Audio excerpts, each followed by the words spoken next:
हरे कृष्णा। सनातन दिव्यता में आपका स्वागत है और मैं हूं पदम गुप्ता।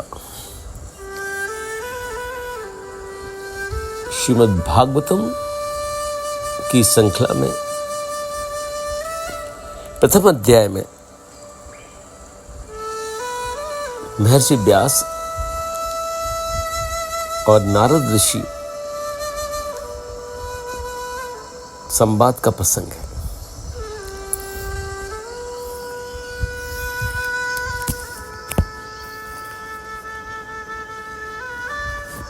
सोनक जी ने प्रश्न किया, सूत जी, तत्व ज्ञानी परंतु जड़ के समान विचरते रहने वाले शुक्रदेव जी को हस्तिनापुर के नगरवासियों ने कैसे पहचाना तथा राजा परीक्षित का इनके साथ समागम कैसे हुआ।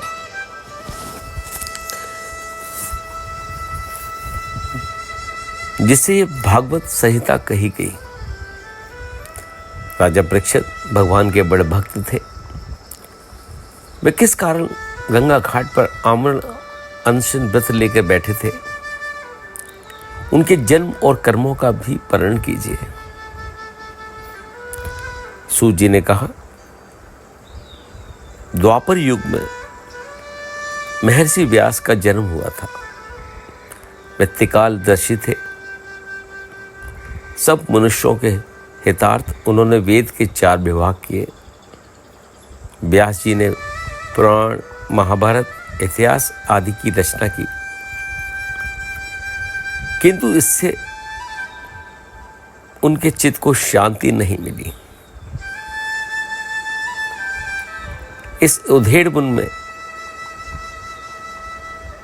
वे पड़े थे कि उनके स्थान पर विचरते हुए नारद जी पहुंचे। उनको चिंताकुल देखकर नारद जी ने पूछा, महाभाग व्यास, आपके धर्म शास्त्रों की रचना बड़ी अद्भुत है। ब्रह्म तत्व का भी आपने खूब मंथन किया है। फिर अकृतार्थ पुरुषों के समान आपने अपने लिए आप ऐसा मन शोक क्यों कर रहे हैं। व्यास जी ने कहा, आपने जो कुछ कहा सब ठीक ही है। वैसे होने पर भी मेरे हृदय में शांति नहीं है। इसका कारण मैं आपसे पूछता हूं। योगानुष्ठान और नियमों के द्वारा परम तत्व की प्राप्ति कर लेने पर भी मुझ में जो बड़ी कमी है उसे आप ही कृपा करके बतलाइए, क्योंकि आप योग बल से अंतःकरण के भाव जानने वाले हैं।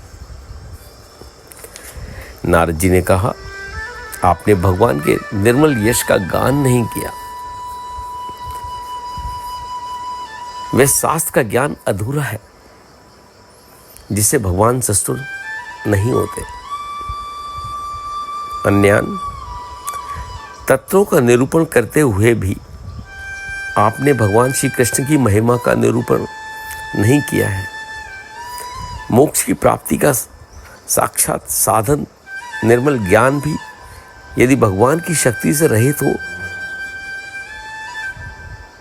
उसकी विशेष शोभा नहीं होती। बिरले विचारवान ज्ञानी पुरुष ही संसार से निवृत्त होकर परम आनंद का अनुभव कर सकते हैं। अतः आप परमार्थिक बुद्धि से रहित सामान्य जनों के लिए भगवान की कल्याणकारी लीलाओं का वर्णन कीजिए। जो भगवत भजन न कर केवल स्वधर्म पालन करते हैं, उन्हें कौन सा लाभ मिलता है। विषय सुख तो कर्म के फल के जप में सबको स्वतः मिल जाते हैं, किंतु भगवान कृष्ण के चरण बिंदों का सेवक इस जन्म मृत्युशील संसार में नहीं आता। विद्वानों के इस बात का निरूपण किया है कि मनुष्य को तपस्या, वेद अध्ययन, यज्ञ अनुष्ठान स्वाध्याय, ज्ञान और दान का एकमात्र प्रयोजन यही है कि पुण्य कीर्ति श्री कृष्ण के गुणों और लीलाओं का वर्णन किया जाए।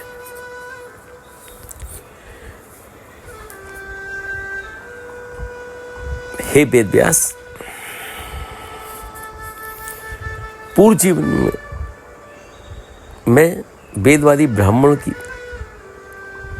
एक दासी का लड़का था। कुछ योगी वर्षा ऋतु में एक स्थान पर चतुर्मास कर रहे थे। बचपन में ही मैं उनकी सेवा में लगा दिया गया था। मेरा शील स्वभाव को देखकर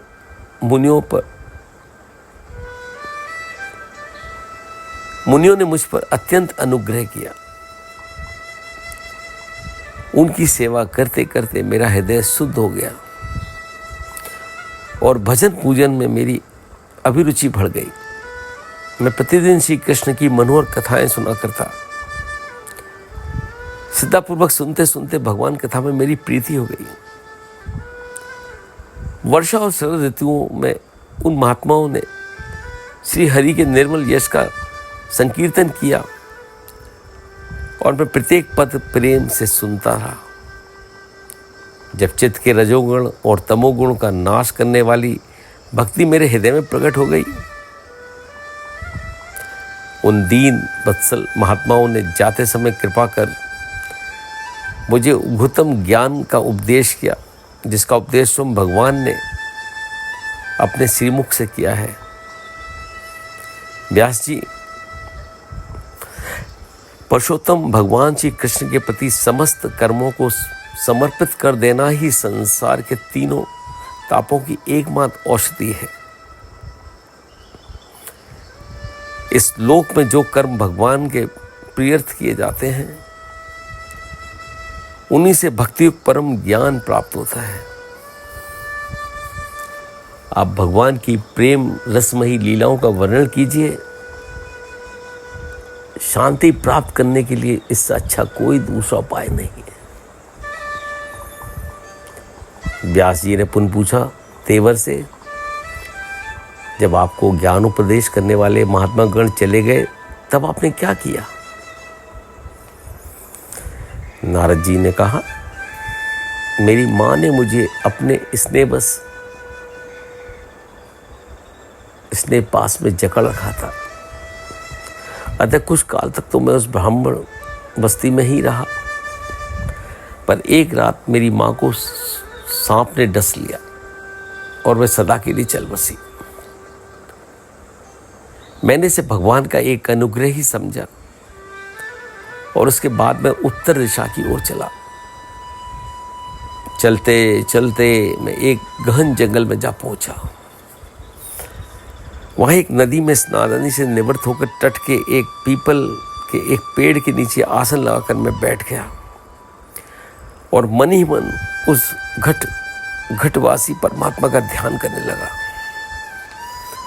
भगवत प्राप्ति की उत्कृष्ट लालसा से मेरे नेत्रों में आंसू छलछलाए और मेरे भक्तिपूर्ण हृदय में भक्त वत्सल भगवान का आविर्भाव हुआ। भगवान का वह अनिर्वचनीय रूप समस्त शोकों का नाश करने वाला अत्यंत लुभावना था। मेरे रोम रोम कुलपित होठे और मैं प्रेम में ऐसा डूब गया कि मुझे देह का कुछ भी भान न रहा। सहसा उस मनोहर रूप को न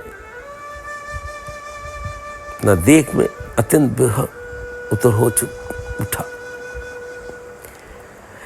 मेरी आतुरता देख मेरे शोक को समन करते हुए मधुर वाणी से भगवान ने कहा, खेद है कि इस जन्म में तू मेरा दर्शन नहीं कर सकेगा। जिनकी वासनाएं पूरी तरह से शांत नहीं हो गई हैं, उन अधकचरे योगियों को मेरा दर्शन अत्यंत दुर्लभ है। निष्पाक बालक, आकांक्षा को जगाने के लिए ही मैंने तुझे अपनी झलक दिखाई है। मुझे पाने की अभिलाषा से साधक धीरे धीरे हृदय की सारी वासनाओं को त्याग देता है अब तू इस प्राकृत मलिन शरीर को छोड़कर मेरा पार्षद हो जाएगा। समस्त सृष्टि का प्रलय हो जाने पर भी मेरी कृपा से तेरी स्मृति बनी रहेगी।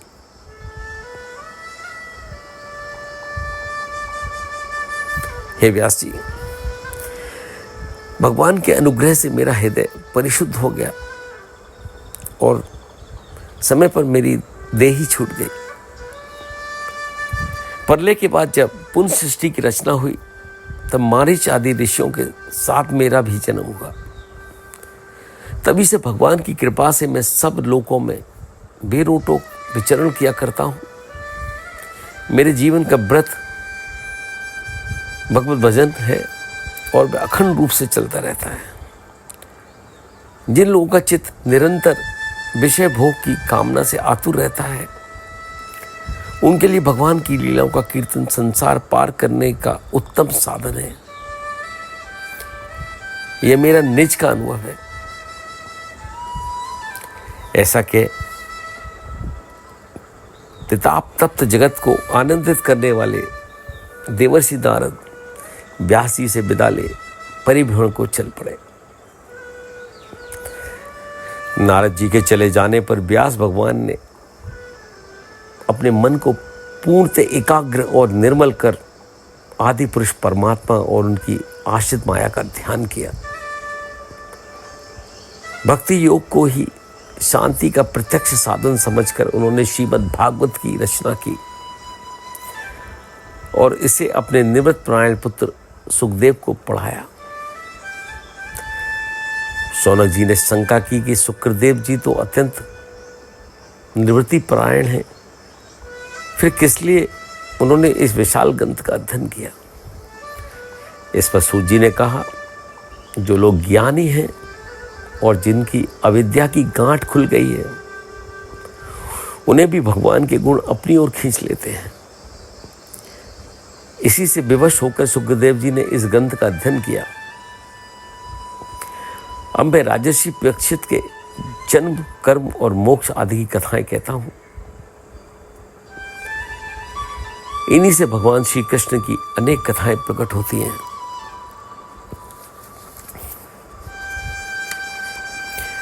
हरे कृष्णा।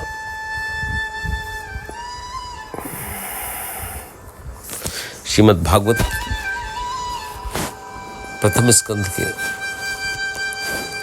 अगला प्रसंग है महाभारत की अंतिम घटनाएं। इसकी चर्चा अगले एपिसोड में।